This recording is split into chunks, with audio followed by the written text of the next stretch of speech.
Chacun connaît le célèbre théâtre parisien Bobino, mais d'où vient son nom?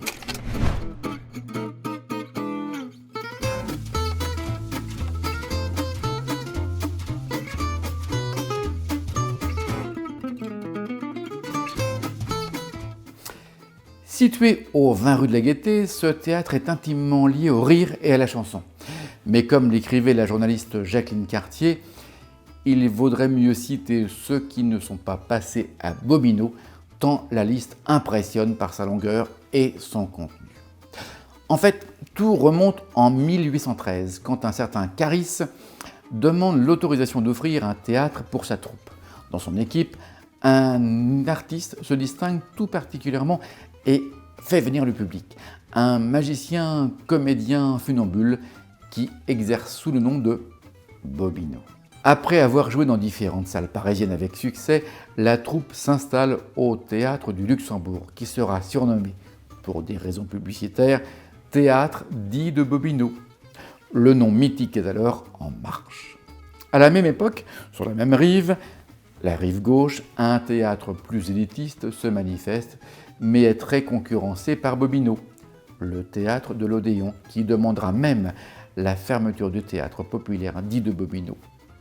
Manque de chance, ou coup du destin, le théâtre l'Odéon sera victime d'un incendie qui va tout détruire en 1818.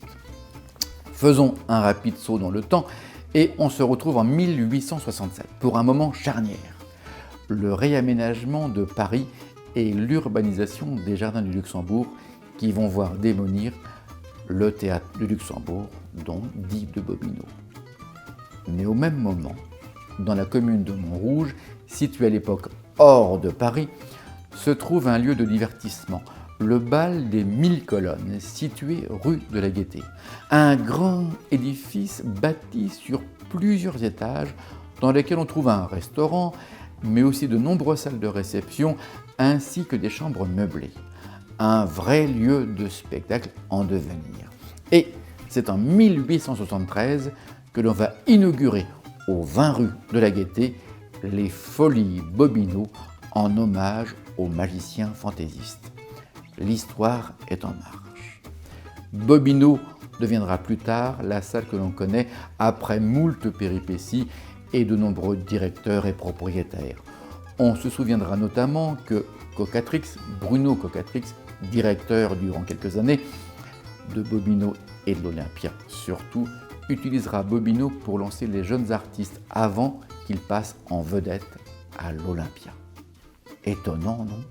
Si vous avez aimé cette vidéo, je compte sur vous pour le faire savoir, pour même la partager autour de vous.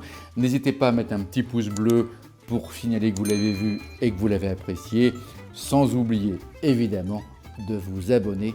Et là, j'ai besoin de vous, je compte sur vous.